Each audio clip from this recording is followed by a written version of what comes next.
আসসালামু আলাইকুম সবাইকে। আজকে আমরা পদার্থবিজ্ঞান মডেল প্রশ্ন 2 রয়্যাল টেস্ট পেপার যেটা নতুন বের হয়েছে সেটা অনুসারে করতে যাচ্ছি। তাহলে প্রথম প্রশ্ন দিয়ে শুরু করি। 100 মিটার উচ্চ থেকে কোনো বস্তু নিচে ফেলে দিলে, 100 মিটার উপর থেকে কোনো বস্তু যদি আমরা নিচে ফেলে দিই তাহলে এটা কত বেগে মাটিকে আঘাত করবে। অর্থাৎ আমাদের এখানে h দেওয়া আছে 100 মিটার, আর u আমরা সবসময় জানি পড়ন্ত বস্তু যখন ছেড়ে দেওয়া হয় সেটা সবসময় আদি বেগটা থাকে 0 মিটার পার সেকেন্ড, কারণ এটা সবসময় স্থির অবস্থান থেকে ছেড়ে দেওয়া হয়।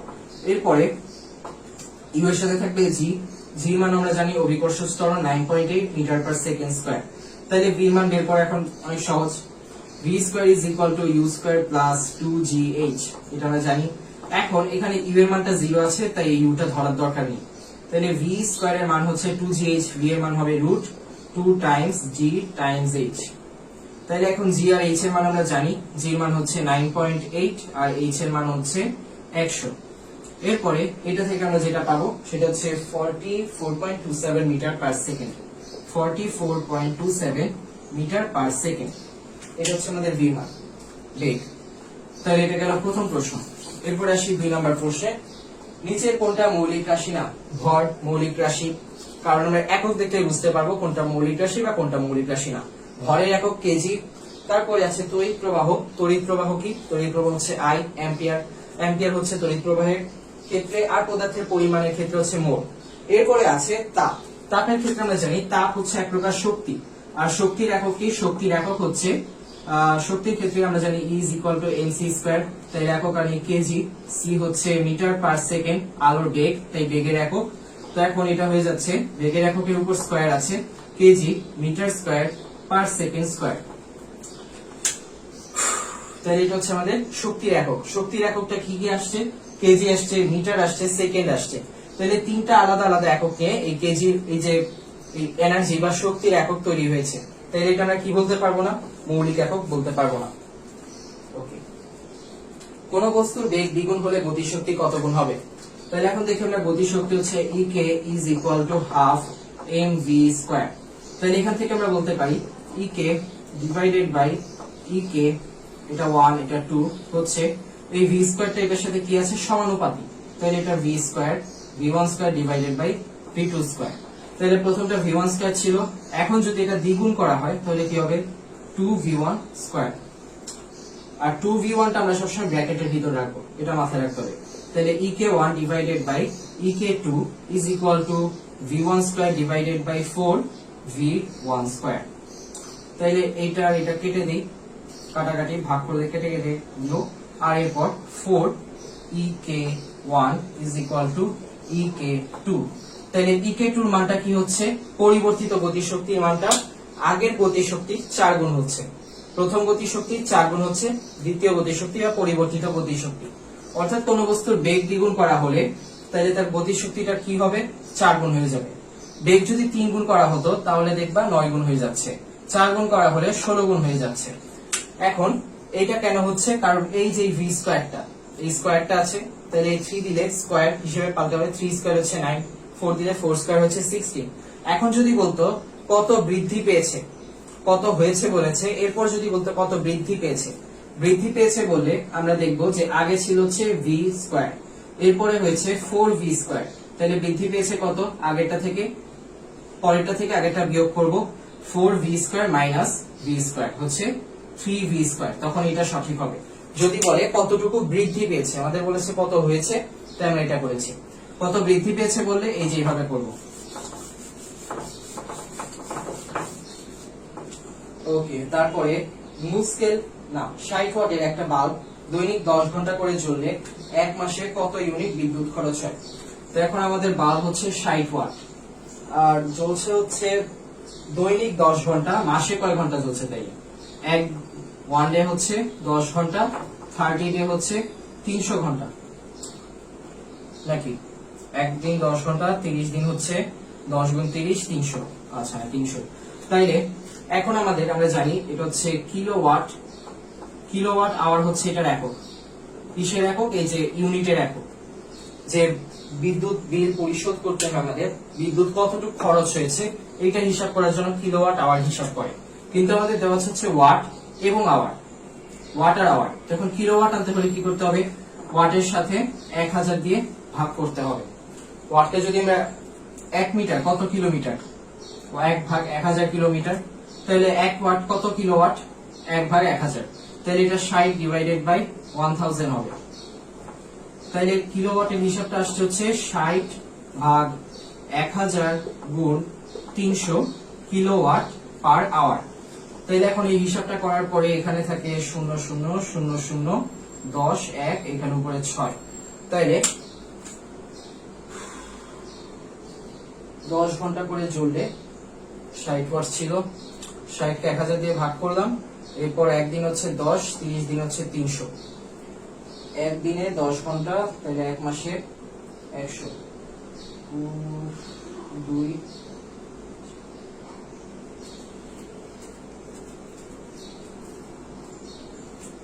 আর এই যে 6 আর 3 এই দুইটা গুণ করলে হচ্ছে 18, তাহলে 18 কিলোওয়াট আওয়ার আমাদের যে মাসিক বিদ্যুৎ যে খরচ হচ্ছে সেই ইউনিটের হিসাব।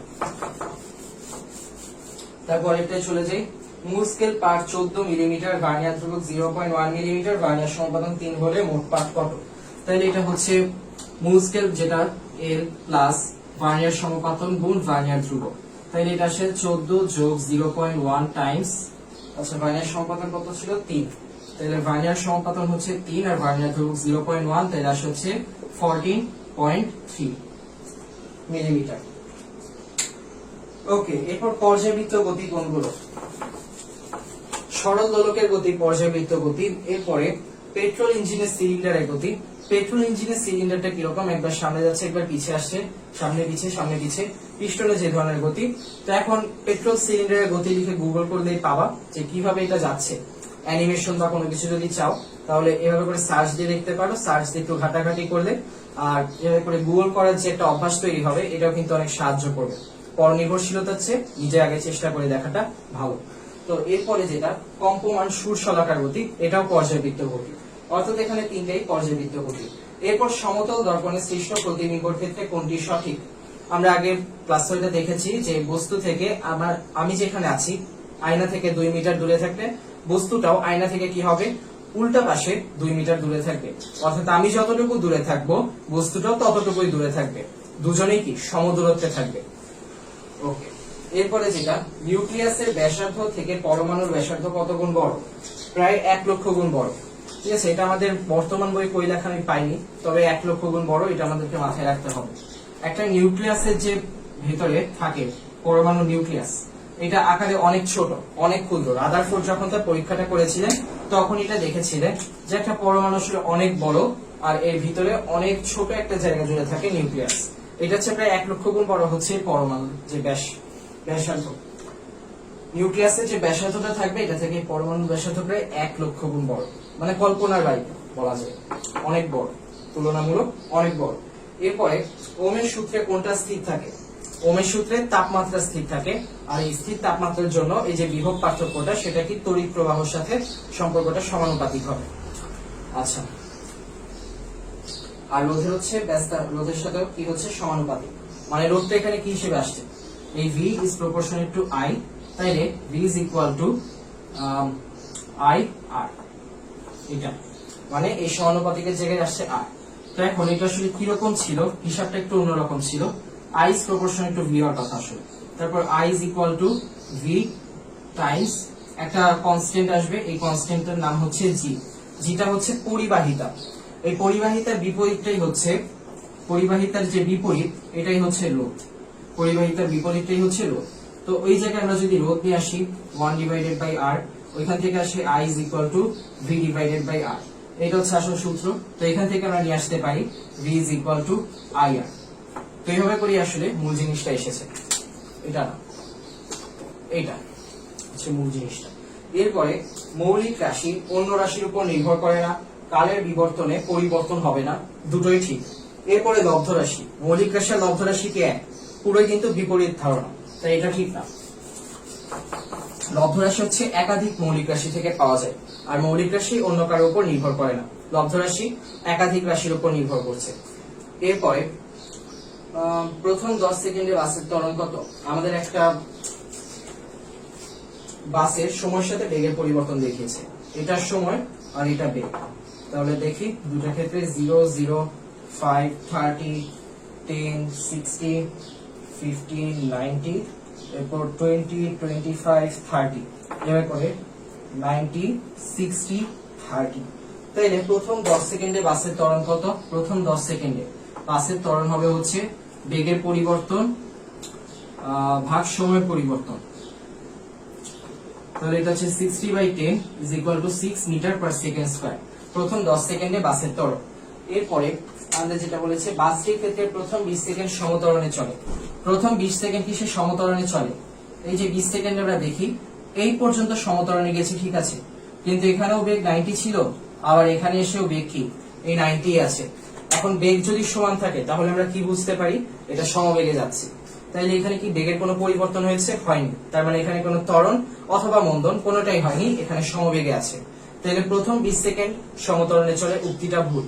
তো এরকম যদি হয় কখনো, আর আমাদের অপশনে যদি 1 2 2 3 3 4 না 3 1 বা 1 2 3 এরকম দেওয়া থাকে, রোমান সংখ্যা যেগুলো থাকে, তখন আমরা একটা ভুল হলেই বলে দিতে পারবো বাকি দুইটা সঠিক। এমসিকিউ তে সময় বাঁচানোর জন্য অনেক কার্যকরী একটা পদ্ধতি। কিন্তু এখন আমরা যেহেতু সমাধান করছি, তাহলে প্রথমটুকু দেখে নিই। বাকিটুকু লেখা আছে হচ্ছে আদি ভরবেগ শূন্য। একটা লেখা আদি ভরবেগ শূন্য। আদি ভরবেগ কি শূন্য? একদম প্রথমে যে ভরবেগ, এই ভরবেগটা কিন্তু শূন্যই, কারণ আদি যে বেগ ছিল, আদি বেগ হচ্ছে u is equal to 0 metre per second, এখান থেকে আমরা দেখতে পাচ্ছি। আর আদি ভরবেগের ক্ষেত্রে এম এর মানটা যাই থাকুক না কেন, আমাদের ভরবেগ হবে হচ্ছে এম ভি, মানে এখানে এম ইউ হবে, আর এম ইউ এর মান হবে হচ্ছে এম টাইমস 0, মান হচ্ছে 0। শেষ 10 সেকেন্ডের মন্দন 6 মিটার পার সেকেন্ড। শেষ 10 সেকেন্ড দেখি 30 থেকে 20, এইখানে মন্দনটা কিরকম হচ্ছে? এইখানে মন্দনটা হচ্ছে শেষ বেগ 30 বিয়োগ 90 ভাগ সময়ের পরিবর্তন হচ্ছে 10। তাইলে 30 থেকে 90 গেলে হচ্ছে -60 divided by 10 -6 metre per second square. তাইলে শেষ 10 সেকেন্ডের মন্দন 6 মিটার পার সেকেন্ড স্কয়ার। মন্দন হচ্ছে 6 মিটার পার সেকেন্ড স্কয়ার। ত্বরণ দিলে মাইনাস চিহ্নটা থাকবে।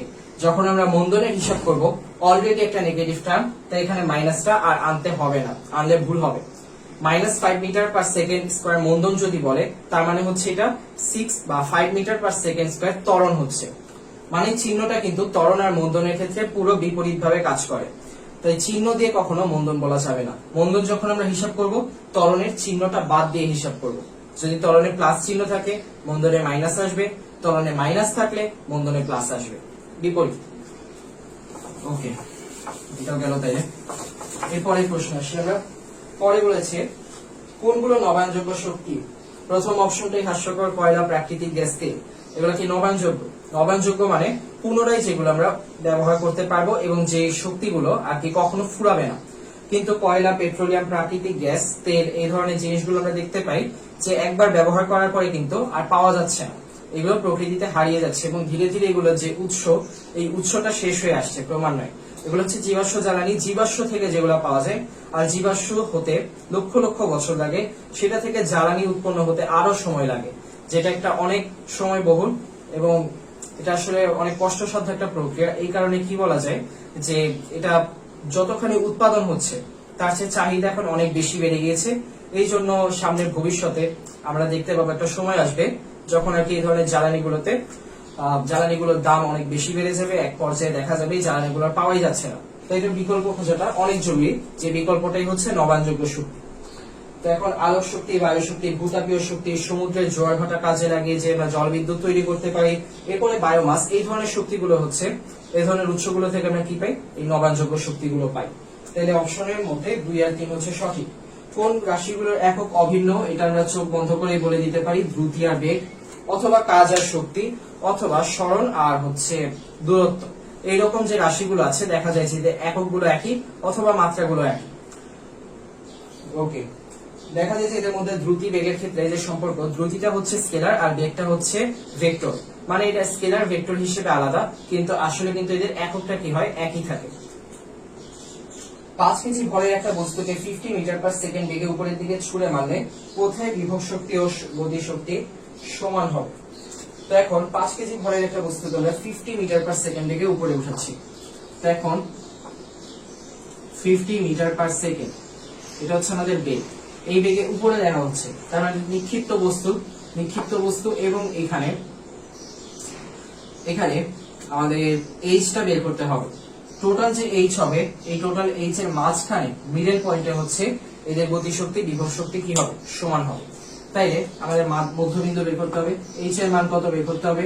ইউ এর মান আমরা জানি হচ্ছে 0, সর্বোচ্চ উচ্চতায় ইউ এর মানটা 0 হবে, সরি এটা হচ্ছে ইউ ছিল, ইউ ভি মানটা হচ্ছে 0 হবে, মানে শেষ বেগ যেটা 0 হবে।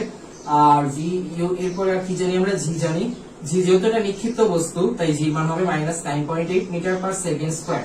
তো এখন আমরা জানি এই চারটার মধ্যে সম্পর্ক স্থাপন করতে হলে কি করতে হবে, v square is equal to u square minus 2gh। তো এখন এখানে v স্কয়ার এর মান হচ্ছে 0, ইউ স্কয়ার এর মান হচ্ছে 50 স্কয়ার, আর মাইনাস 2 টাইমস -2gh মানে হচ্ছে এই 9.8 টা হিসাব করেই করা হচ্ছে 9.8, আর h টা হচ্ছে জানি না। তাহলে এখন এটাকে এই পাশে নিয়ে আসি, 50 square is equal two 2 Times 9.8 মানে হচ্ছে 19.6h, এটা হচ্ছে 50 স্কয়ার। তাইলে হিসাব করে লিখি, 50 স্কয়ার ডিভাইডেড বাই 19.6 হচ্ছে 127.55, কত হয় 127.55 টোটাল। আর এখন এটা দিয়ে যদি 2 দিয়ে ভাগ করি, এটাকে ভাগ 2, তাহলে যেটা আসবে 63.77 মিটার। এটা হচ্ছে অর্ধেক হচ্ছে 63.77 মিটার। টোটালটা যে গতি শক্তি বা বিভব শক্তি, এই যে টোটালটার ক্ষেত্রে এই বিন্দুতে গতি শক্তি সর্বোচ্চ, এই বিন্দুতে বিভব শক্তি সর্বোচ্চ। তাহলে কমন সেন্স খাটাও, কোনখানে সমান হবে? যত উপরে যাব কি হবে, বিভব শক্তি বাড়বে, গতি শক্তি কমবে।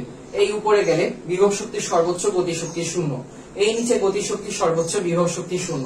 তাইলে একদম মাঝামাঝি কি হবে, দুটাই সমান সমান। তাহলে মাঝামাঝিটা কত, টোটাল উচ্চতা ভাগ 2। টোটাল উচ্চতা বের করার পরে এটাকে 2 দিয়ে ভাগ করার পরে আমি মাঝামাঝিটা পেয়ে গেলাম। আচ্ছা, এরপর এটা শেষ করার পরেরটা দেখি। এরপরে যেটা বলেছে সেটা হচ্ছে ক্ষমতার মাত্রা কি। ক্ষমতা হচ্ছে আমরা জানি কাজ ভাগ সময়। এখন কাজের মাত্রা হচ্ছে, কাজ হচ্ছে আমরা জানি mgh ডিভাইডেড বাই সময় হচ্ছে t। তাহলে mgh, m মানে হচ্ছে ভর হচ্ছে কেজি। আচ্ছা, আমাদের মাত্রা চেয়েছে, মাত্রা কি, মাত্রা হচ্ছে m, ভরের মাত্রা। এরপর g এর মাত্রা হচ্ছে l t ইনভার্স 2, h এর মাত্রা হচ্ছে l, আর t এর মাত্রা হচ্ছে t, সময়ের মাত্রা t। তাহলে এখন m l square t inverse 2, এই t টা উপরে নিলে হয়ে যাবে t ইনভার্স 1, ইনভার্স 2 আর ইনভার্স 1 এই দুটো একসাথে করলে t ইনভার্স 3 হয়ে যাবে। এটাই হচ্ছে আমাদের ক্ষমতার মাত্রা।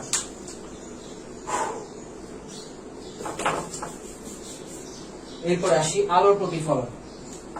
আমাদেরকে একটা অবতল দর্পণ দিয়েছে, এরকম অবতল দর্পণে দেখা যাচ্ছে ফোকাস আর মেরুর মাঝখানে, ফোকাস আর বক্রতার কেন্দ্রের মাঝখানে কেউ একজন আছে। তো এখন এটা হচ্ছে এবি,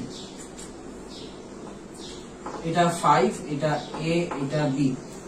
এরপরে এবি লক্ষ্যবস্তুটি প্রধান ফোকাস আর বক্রতার কেন্দ্রের ঠিক মাঝখানে রাখা আছে, ঠিক মাঝখানে, মানে এটা 5, তাহলে এটাও কি হবে 5। তাহলে টোটালটা মিলে কি হবে, টোটালটা হবে 10। আর এটা হচ্ছে এফ, এটা হচ্ছে সি। এটা যেহেতু টোটালটার অর্ধেক, তাহলে এটা কি হবে বাকি অর্ধেক, তাহলে এটা কি হবে 10, আর দুইটা মিলিয়ে হবে হচ্ছে 20। তাহলে আমরা কিভাবে করলাম, এই দুইটার মাঝামাঝি রাখা আছে এই এ বি, তাহলে এফ আর এই বি মিলে হচ্ছে 5। তাহলে এইটা কি হবে 5, দুইটা মিলে কি হবে 10, আর এই দুইটা মিলে কি হবে 20। তাহলে আমাদের টোটাল আমরা পেয়ে গেলাম সি হচ্ছে 20, মানে এই যে পিসি, এটা ধরলে পিসি হচ্ছে 20, কিন্তু আমাদের পিসি দরকার নেই, আমাদের দরকার ফোকাস দূরত্ব। ফোকাস দূরত্ব হচ্ছে 10। এরপরে আমাদের যে আগের এই যে লক্ষ্যবস্তুর দূরত্ব, এখান থেকে লক্ষ্যবস্তুর দূরত্ব হচ্ছে 10 প্লাস 5, ইউ হচ্ছে আমাদের 15। তাহলে ভি কত হবে, আমরা জানি এটা হচ্ছে অবতল দর্পণের ক্ষেত্রে 1/u plus 1/v is equal two 1/f। তাইলে এখন 1/u হচ্ছে 1/15, 1/v আমরা জানি না, এটা হচ্ছে 1/f অর্থাৎ 1/10 এর সমান। তো এখান থেকে আমরা বলতে পারি 1/v হচ্ছে 1/10 মাইনাস 1/15। তো এখান থেকে বলা যায় v is equal to 1/10 minus 1/15 inverse 1। এরপরে হিসাব করলে 1/10 মাইনাস 1/15 হচ্ছে 1/30 অর্থাৎ উল্টালে 30 চলে আসবে। v is equal to 30। তাহলে আমাদের উত্তর দেওয়া আছে হচ্ছে 30 সেন্টিমিটার। তাহলে এটা ঠিক আছে, 30 সেন্টিমিটারই হবে। এরপর এটা মুছে দিই।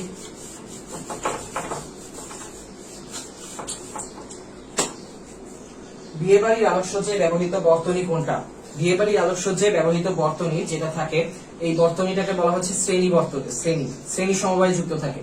এই জন্য অনেক সময় দেখা যায় যে পুরো শ্রেণীর বৈশিষ্ট্যটা কি, যদি একটা নষ্ট হয় তাহলে কি হবে, পুরোটা নষ্ট হয়ে যাবে। একটা জিনিস একটা যদি নষ্ট হয় পুরোটা নষ্ট হয়ে যাবে। এই জন্য বিয়ে বাড়িতে দেখা যায় আলাদা আলাদা করে হচ্ছে এই বাতিগুলো থাকে, এরকম বাতি থাকে যে আলাদা আলাদা অনেকগুলো লাইন থাকে। কিন্তু অনেক সময় আমরা দেখবো যে এই বাতিগুলোর মধ্যে একটা বাতি যদি নষ্ট হয়ে যায় কোনোভাবে কেটে গেল, তখন দেখা যাবে পুরো লাইনটা অন্ধকার হয়ে গিয়েছে। কোন সময় আমরা যদি দেখি বিয়ে বাড়ির আলোকসজ্জায় ব্যবহৃত যে লাইট গুলো থাকে, এই লাইটের দেখবো যে পাশাপাশি 18-20টা রো রাখা আছে, 18-20টা শাড়ি আছে, কিন্তু এর মধ্যে দেখা যাবে একটা শাড়িতে কি হচ্ছে, কোনো বাতি জ্বলছে না। আচ্ছা, নষ্ট হলে একটা দুটা নষ্ট হোক, পুরোটা কেন অন্ধকার? কারণ কি, ওই যে শ্রেণীতে সাজানো, এই জন্য একটা যদি নষ্ট হয় তাহলে কি হবে, পুরোটাই অন্ধকার হয়ে যাবে।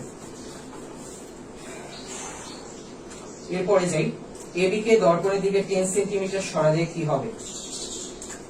আচ্ছা, এবি যেটা আছে এর আগের সাথে এটা ছিল হচ্ছে এফ, এটা হচ্ছে সি, এটা হচ্ছে এর মাঝখানে রাখা এ বি, আর এটা হচ্ছে 5, এটা হচ্ছে 5।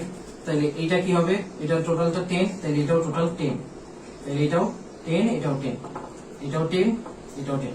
তো এখন এটাকে যদি আমরা 10 সেন্টিমিটার সরাই, এবি কে 10 সেন্টিমিটার এখানে নিয়ে আসলে হচ্ছে এটা মাঝখানে চলে আসবে, এই মাঝখানে এটা হচ্ছে পি, এটা হচ্ছে এফ, এদের মাঝখানে চলে আসবে তখন এবি। যদি আরো 10 সেন্টিমিটার এদিকে সরাই তাহলে, তো এখন 10 সেন্টিমিটার সরানোর পরে এটা কই চলে আসলো, মেরু আর ফোকাসের মাঝখানে।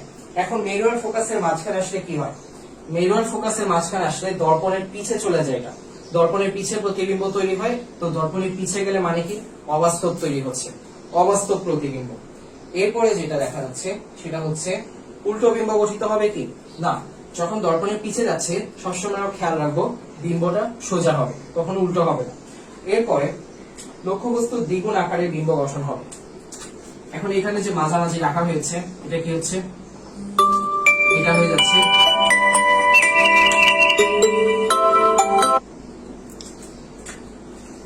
এটা দূরত্বটা হচ্ছে 5।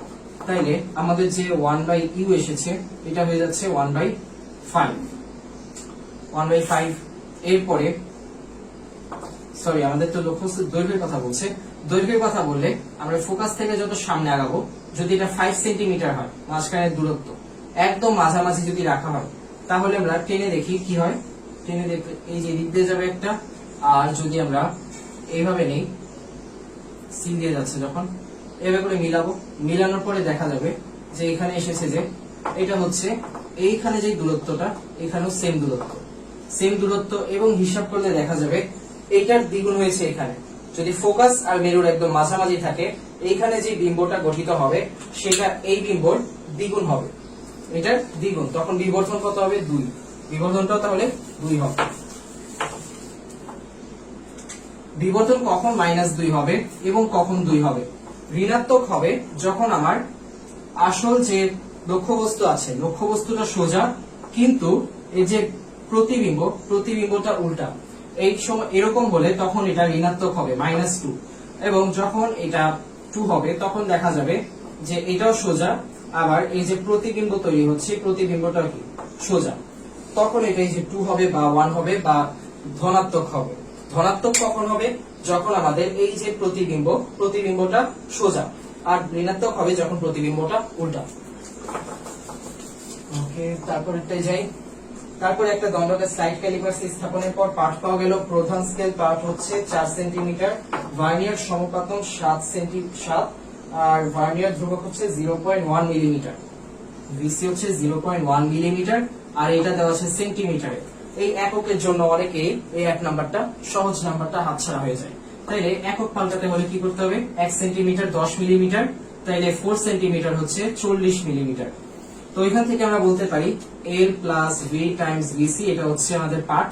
তো এখন টোটাল পার্টটা আসবে এটা, তাহলে এটা 40 প্লাস 7 টাইমস 0.1, তাহলে এখন আসবে 40 পয়েন্ট কত আসে 40.7 মিলিমিটার। এখন এটাকে আবার সেন্টিমিটারে যদি আমি নিতে চাই, উত্তর যত সব সেন্টিমিটারে দেওয়া, তাহলে কি করব, এটাকে আমরা 10 দিয়ে ভাগ করে দিব, আসবে 4.07 মিলি সেন্টিমিটার। এটাই আমাদের উত্তর।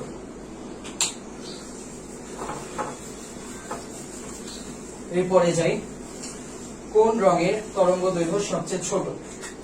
এটা আমরা অনেক ছোটবেলার একটা সূত্র দিয়ে মনে রাখতে পারি। ছোটবেলা আমরা শিখেছি রংধনুর মনে রাখার ক্ষেত্রে, বেনি আসহ কলা। এটা প্রথমে যে বেগুনি আছে, বেগুনি হচ্ছে সবচেয়ে ছোট, এরপর বেনি আসহ কলার মধ্যে আছে নীল, নীল হচ্ছে নীল, বেগুনির পরে আসে নীল। তো এখন এইভাবে করে আমরা ছোট বড় সিরিজটা মনে রাখবো, বেগুনি, নীল, আসমানি, সবুজ, বেনি আসহ, তারপর হলুদ, তারপর হলুদ, কমলা, লাল। তো সবচেয়ে ছোটকে বেগুনি, তারপর নীল, তারপর আসমানি, তারপর সবুজ, হলুদ, কমলা, লাল। সবচেয়ে বড় হচ্ছে লাল, আর সবচেয়ে ছোট হচ্ছে বেগুনি। তাইলে এখন আমাদের অপশনে বেগুনি নেই, তাই আমাদের কি দিতে হবে, নীল দিতে হবে। বেগুনির পরে যেটা আছে, তাহলে আমরা দিয়ে দিচ্ছি নীল। এরপরে কোনটি পরিবাহকত্বের একক? রোধকত্বের একক কি? রোধকত্বের একক আমরা জানি যে R is equal to rho L divided by A, তাহলে রোধকত্ব হবে হচ্ছে AR divided by A। তাইলে এর মানটা আমরা জানি হচ্ছে এর মান কি, মিটার স্কয়ার। আর এর মান কি, আর এর মান হচ্ছে, আর এর একক হচ্ছে ওহম, আর এল এর একক হচ্ছে মিটার। তাহলে মিটার আর মিটার স্কয়ার কাটাকাটি করার পরে কি থাকে, ওহম মিটার। এটা হচ্ছে আমাদের পরিবাহকত্বের একক। আর রোধকত্ব মানে হচ্ছে এটা রোধকত্বের একক, পরিবাহকত্ব মানে হচ্ছে রোধকত্বের বিপরীত।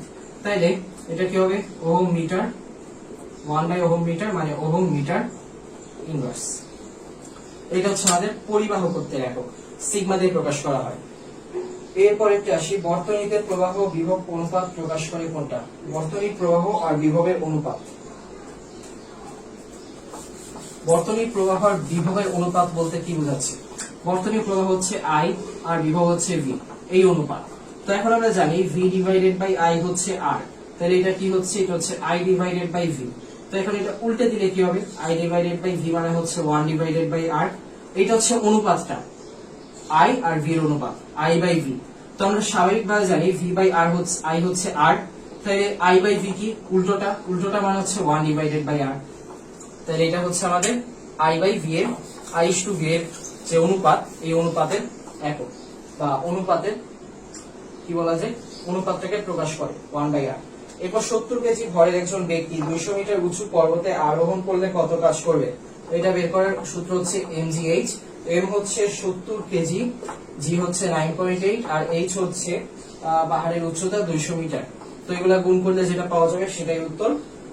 উত্তরটা হচ্ছে 1.37 টাইমস 10 টু দি পাওয়ার 5। এখন আমাদের এইভাবে দেওয়া থাকবে না, ক্যালকুলেটরে হিসাব করলে পাওয়া যাবে 1.3137, আর তারপর হচ্ছে 1 2 এরকম 3।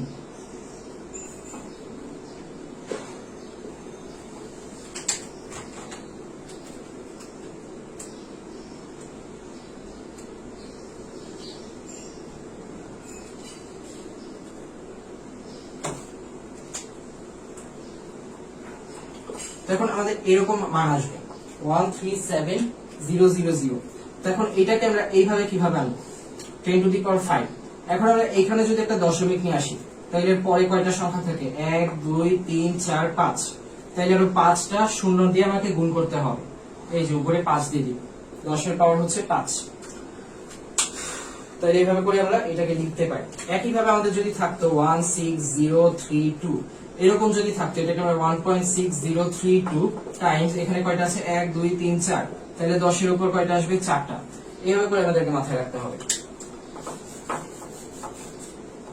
ওকে, এরপর একটাই যাই। এরপরে উত্তল দর্পণে বিম্ব সবসময় কি হয়, অসোজা সোজা হয়। উত্তল দর্পণে অবশ্যই সবসময় অসৎ মানে অবাস্তব হবে, এটা আমরা জানি, এবং সবসময় সোজা হবে। সবসময় অবাস্তব হবে আর সবসময় সোজা হবে উত্তল দর্পণে। সৎ এবং উল্টো হয়, কখনো কি বাস্তব হয় উত্তল দর্পণে? না, কখনোই বাস্তব হবে না বা উল্টো হবে না। অসৎ ও বিবর্ধিত হয়, উত্তল দর্পণে সবসময় খর্বিত হবে, কখনোই বিবর্ধিত হবে না। এই জন্য আমাদের অপশন 1 হচ্ছে সঠিক।